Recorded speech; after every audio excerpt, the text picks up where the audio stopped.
Hello friend, कैसे हैं? चलिए, मैं एक बार पुनः आपको स्वागत करता हूं अपना चैनल में। और हम पिछले वीडियो में कोशिका के बारे में हम लोग देखे थे, उसकी जो कंस्टिट्यूएंट्स थी उसके बारे में। उसी को आगे बढ़ाते हुए आज हम कोशिका के टाइप्स देखेंगे, उसका स्ट्रक्चर देखेंगे। तो चलिए, आपका ज़्यादा समय न लूँ। देखिए, जो कोशिकाएं थी, एक्चुअली जब पृथ्वी का निर्माण हुआ बिग बैंग हाइपोथेसिस के द्वारा, तो वर्षों बाद जो सबसे पहला जीव उत्पन्न हुआ था वो वाटर में हुआ था। और वो जो जीव था वह स्पेशली प्रोकैरियोटिक्स था। और चूँकि सबसे पहले था, यानी प्राचीन था, इसलिए जो उस सेल को हम लोग प्राचीन के नाम से जानते हैं, या फिर प्रोकैरियोटिक जो प्राचीन या आदिम कह सकते हैं। और एक खास है कि उसमें आवरण युक्त झिल्ली या झिल्ली युक्त, आवरण युक्त या झिल्ली युक्त अंगक नहीं होते। कहने का मतलब कि हम लोग सेल में स्ट्रक्चर देखते हैं ना, इसमें न्यूक्लियस होता है, इसके अंदर साइटोप्लाज्म है, बहुत सारे स्ट्रक्चर इसमें पाए जाते हैं इस तरह के। तो ये जितना भी आप देख रहे हैं ये उसमें नहीं होगा। कहने का मतलब ये आपका इस तरह प्लेन सारे मटेरियल इसमें घूमले हुए रहेंगे, यानी कि मेम्ब्रेन बाउंड स्ट्रक्चर इसमें नहीं रहेंगे। तो ये आपका यूकैरियोटिक है और ये आपका है प्रोकैरियोटिक। तो यही बेसिक डिफरेंस है कि जो प्रोकैरियोटिक्स हैं उसमें मेम्ब्रेन बाउंड या आवरण युक्त झिल्ली या झिल्ली युक्त कोई भी अंगक या कोशिकांग नहीं पाया जाते जो आपके सामने है। जबकि जो यूकैरियोटिक है वो क्या है भाई, तो सुव्यवस्थित है, सुविकसित है, इसमें झिल्ली युक्त अंगक पाया जाता है, जैसे माइटोकॉन्ड्रिया हो गया, न्यूक्लियस होगा, एट्सेट्रा होगा। तो ये सब जिसमें पाया जाएगा, हमको स्पष्ट नज़र आएगा, उसे हम यूकैरियोटिक, और जो इसमें नहीं नज़र आता है वो हमारा प्रोकैरियोटिक। अगला क्या है कि जो इसमें आपका न्यूक्लियस के अंदर क्रोमोसोम पाया जाता है और उसकी संख्या 1 से अधिक होती है। जबकि आपका जो प्रोकैरियोटिक में है, चलिए इसको बाय द वे हम गुणसूत्र दर्शा देते हैं, तो बाकी को डिसअपीयर कर लेते हैं। तो केवल एक गुणसूत्र होता है, क्रोमोसोम होता है, और उस क्रोमोसोम का जो डीएनए होता है विदाउट हिस्टोन प्रोटीन, ये हिस्टोन प्रोटीन उसका स्ट्रक्चर के अंतर्गत आता है डीएनए का। तो जो प्रोकैरियोटिक होते हैं उसमें हिस्टोन प्रोटीन नहीं होता। ऑब्जेक्टिव क्वेश्चन आपको यहाँ से आएगा, तो हिस्टोन प्रोटीन याद रखिएगा। जबकि इसमें आपका कई गुणसूत्र होंगे और हिस्टोन प्रोटीन पाया जाएगा। तीसरा डिफरेंस है कि इसमें 70S टाइप का राइबोसोम होता है, जबकि यूकैरियोटिक में 80S टाइप का राइबोसोम होता है। दूसरी बात, जो माइक्रोट्यूबुल्स होते हैं, यानी कि जिसे सूक्ष्म नलिका कहते हैं, फ्लैजिला वगैरह में आप स्ट्रक्चर देखेंगे हम इसके, तो उसमें क्या कहते हैं 9.2, कहने का मतलब होता है 9.2 का कि आपको इस तरह से अरेंजमेंट होगा और बीच में 2 और 9 बाहर रहेगा। इस तरह का स्ट्रक्चर आपको 1 2 3 4 5 6 7 इस तरह से आपका स्ट्रक्चर पाया जाएगा। 1 2 3 4 5 6 7 8 9 इस तरह का स्ट्रक्चर उसके नलिका में पाया जाएगा। कहने का मतलब कि सेंटर में 2 और बाहर 9, इस तरह का अरेंजमेंट उसका फ्लैजिला मतलब कि हेयर लाइक स्ट्रक्चर होता है उसमें पाया जाएगा। और इसमें वो व्यवस्था नहीं पाई जाती है, किसमें? प्रोकैरियोटिक में। फिर है कि प्रोकैरियोटिक में जो विभाजन होता है बेसिकली मुकुलन या विखंडन के द्वारा होता है, जिसको हम एमाइटोसिस भी कहते हैं। एमाइटोसिस असूत्री विभाजन, जबकि जो यूकैरियोटिक्स होते हैं उसमें समसूत्री या अर्धसूत्री, अंग्रेजी में हम लोग इसको कहते हैं माइटोसिस या फिर मियोसिस। इस टाइप का डिवीजन इसमें होता है, किसमें? हमारा यूकैरियोटिक में। तो ये था हमारा डिफरेंस जो किस कोशिका को देखे थे, प्रोकैरियोटिक और यूकैरियोटिक्स। अब ये जो यूकैरियोटिक सेल हैं इनको फिर से दो भागों में बांटा गया। कौन कौन? पादप कोशिका और जंतु कोशिका। तो अगले स्लाइड में देखते हैं हम लोग पादप कोशिका और जंतु कोशिका का स्ट्रक्चर देखेंगे और उसका डिफरेंस देखेंगे।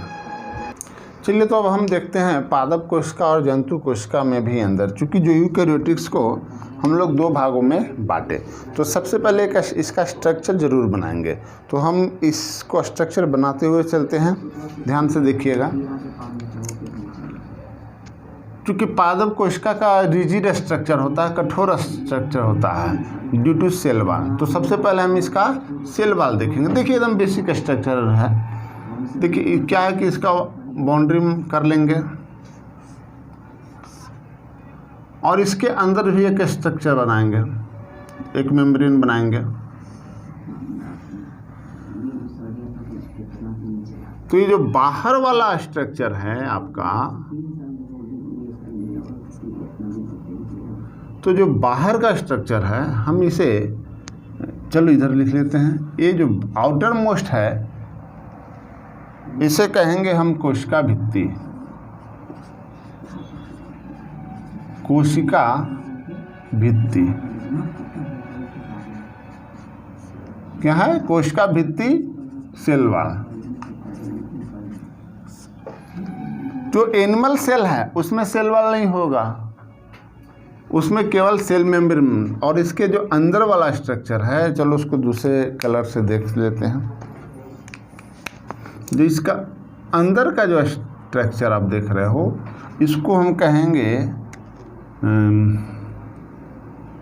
कोशिका झिल्ली। यह है आपका कोशिका झिल्ली सेल मेम्ब्रेन। ये सेल मेम्ब्रेन आपको इसमें पाया जाएगा। तो अब स्ट्रक्चर हम बनाते हैं जंतु कोशिका का। देखिए इसका एक फिक्स स्ट्रक्चर इसलिए कहा जाता है क्योंकि जो बाहर का जो सेल वॉल है ये नॉन लिविंग मटेरियल होता है और इसी के कारण ये इसका जो स्ट्रक्चर है हमारा थोड़ा रिजिड हो जाता है। अब देखिए जंतु कोशिका में क्या करेंगे, आप इस तरह का एक स्ट्रक्चर बना लीजिए, बहुत आसान है बनाना। इसके अंदर आप केंद्रक बना लीजिए और केंद्रक के अंदर भी एक वाइट टाइप का पार्ट हल्का वो मिलेगा या ब्लैकिश, हल्का ब्लैकिश कर देते इसको। और ये क्या है, इस सेल के अंदर अब क्या बताया गया था, इसके अंदर का ये पार्ट को क्या कहते हैं? ये प्रोटोप्लाज्म है। इसके बारे में आपको इसके पहले का वीडियो में डाला गया है, सारे स्ट्रक्चर आप प्रोटोप्लाज्म, जीव द्रव, इसका पहले का वीडियो अवश्य देख लेंगे तो कोई भी कन्फ्यूजन नहीं आपको रहेगा। और उस वीडियो देखने के लिए इसके डिस्क्रिप्शन में उसका लिंक डाला हुआ है, आप देख सकते हैं जो लोग नहीं देखे हैं। इसमें भी न्यूक्लियस डालेंगे, लेकिन एक दोनों का है कि इसमें जो है आपका वैक्यूल होता है, रिक्तियाँ जो खाली, एक्चुअली वो खाली स्पेस होता है वो पाया जाता है। जबकि इसमें रिक्तिकाएँ जो होती है जनरली एब्सेंट रहेंगे भी तो छोटी छोटी रिक्तिकाएँ जो है इस तरह की छोटी छोटी रहेंगी, जिसको हम वैक्यूल, यदि उसमें वाटर है तो वाटर वैक्यूल, फूड है तो फूड वैक्यूल। तो ये इसका क्या हो गया हमारा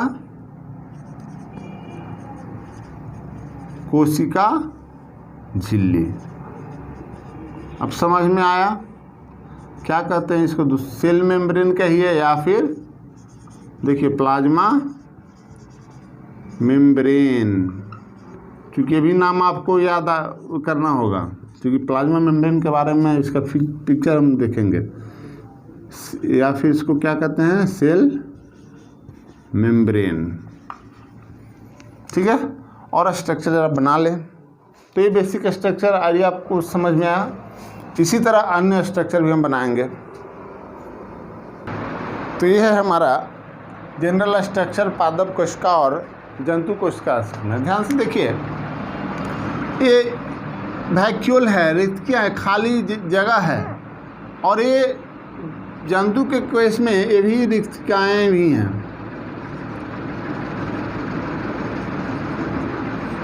लेकिन ये बहुत एक से अधिक होती है और छोटी छोटी होती है, जबकि प्लांट के केस में, पादप कोशिका के केस में रिक्तियाँ बड़ी होती है। इसका कारण क्या है? प्लांट का सेल डिवाइड कर जाता है जल्दी, लेकिन उस रेस्पेक्ट में इसके सेल ऑर्गेनल्स मतलब कोशिका अंग, अदर जो भी अंग है, ये बन नहीं पाते हैं। तो इसका स्ट्रक्चर को टर्जिडिटी मतलब उसकी तन्यता मतलब एक स्ट्रक्चर देखने की आवश्यकता होती है। तो ये खाली स्थान को घेर कर जैसे हम लोग का बैठना है तो इस तरह से कर लिए, तो जगह ज़्यादा ले लिए ना, तो वो करने के बाद उसका स्ट्रक्चर प्रोवाइड करने के लिए ये जो है हमारा रेक्टिका वैक्यूल बन जाती है। जबकि एनिमल के केसेस में न्यूक्लियस, और मतलब कहने का तात्पर्य कि सारे अंग रेगुलर वे में बनते रहती है, इसलिए रेक्टिका की यहाँ आवश्यकता नहीं होती है। आप ये देख रहे हो दानेदार, ये राइबोसोम है, और न्यूक्लियस से जस्ट सटे अंतःप्रद्रव्य जालिका एंडोप्लाज्मिक रेटिकुलम है ये। इसे हम एंडोप्लाज्मिक रेटिकुलम कहते हैं। देखिए एंडोप्लाज्मिक रेटिकुलम, और ये आपका न्यूक्लियस है, केंद्रक। उसके अलावा एक गोल्गी बॉडी है, गोल्गी कॉम्प्लेक्स, इसमें भी सेम स्ट्रक्चर है। ध्यान दीजिएगा, आपके बुक्स में वो या क्वेश्चंस आती हैं कि जो अंतःप्रद्रव्य जालिका है दो प्रकार की होती हैं, एक रफ और एक स्मूथ। ये जो है एंडोप्लाज्मिक रेटिकुलम है दो प्रकार की, एक कहता है खुरदरे और एक कहेगा चिकनी। मतलब खुरदरे और चिकनी एंडोप्लाज्मिक रेटिकुलम अंतःप्रद्रव्य जालिका कि होता क्या है। सो देखिए एकदम बिल्कुल दिमाग में घुस जाएगा। जो राइबोसोम से दाना के रूप में होता है, ये राइबोसोम जो होता है इनका काम प्रोटीन बनाना होता है। ये क्या करते हैं, इनके ऊपर जा कर के चिपक जाते हैं। तो जिनके ऊपर चिपक गया, जैसे मान लीजिए हाथ है, हम बालू के कण रखेंगे तो हमारा रुखरा होगा ना, खुरदर रुखरा होगा, रफ होगा। तो वही होता है, एंडोप्लाज्मिक रेटिकुलम के साथ अटैचमेंट हो जाता है राइबोसोम का, जिसके कारण उसका नाम हो जाता है खुरदरे या रुखरा। और जिनके पास नहीं होता उसको कहते हैं चिकनी एंडोप्लाज्मिक रेटिकुलम। क्लियर? तो ये था आपका एक टिपिकल प्लांट सेल और एनिमल सेल का डिफरेंस। इसको हम चार्ट में भी लिखेंगे, स्ट्रक्चर पहले समझ लीजिए। ठीक है, चलिए इसका चार्ट भी तैयार कर लेते हैं डिफरेंस का। चलिए अब देखते हैं हम लोग पादप कोशिका और जंतु कोशिका में अंतर। हमने स्ट्रक्चर देखा था पिछला स्लाइड में, तो उसमें आप ध्यान दीजिए। तो जो पादप कोशिका है उसमें कोशिका भित्ति, जिसे हम सेल वॉल कहे थे, ये उसकी बाहरी का आवरण होती है, और ये नॉन लिविंग होने के कारण इसका एक स्ट्रक्चर फिक्स होता है और रिजिड हो जाता है। जबकि जंतु कोशिका में आपका कोशिका झिल्ली है जो कि बाहरी आवरण का कार्य करती है।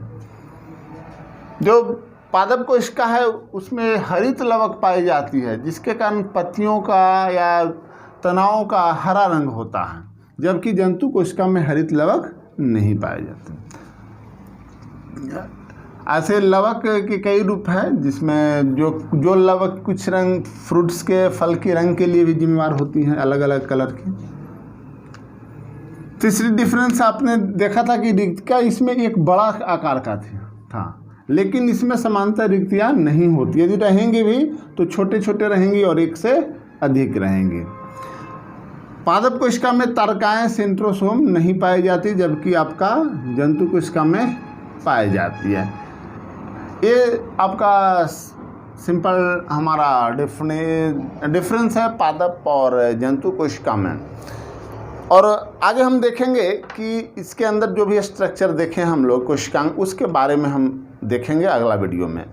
और जो लोग इसके पहले का वीडियो नहीं देखे हैं, लिंक में डिस्क्रिप्शन डाला हुआ है, ज़रूर से ज़रूर देखें।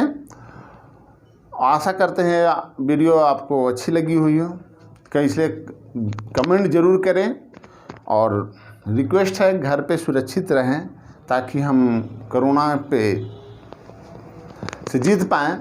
हालांकि थोड़ा स्थिति शोचनीय हो गई है कि 1 लाख करीब पार हो गया है, लॉकडाउन 4 हमारी जारी है। तो सुरक्षित रहें, घर पे रहें, अपने आप को ध्यान दें। जो भी बड़े बुजुर्ग बच्चे हैं उनको खुश रखें, मन बहलाने की कोशिश करें। क्योंकि होता क्या है कि हम लोग जब घर में रहते हैं तो थोड़ा संकुचित भावना हो जाती है और मन थोड़ा विचलित हो सकता है। हालांकि अब कुछ लॉकडाउन में ढील भी मिली है, आप थोड़ा टहल घूम लीजिए। चलिए ओके, इसी के साथ बाय बाय।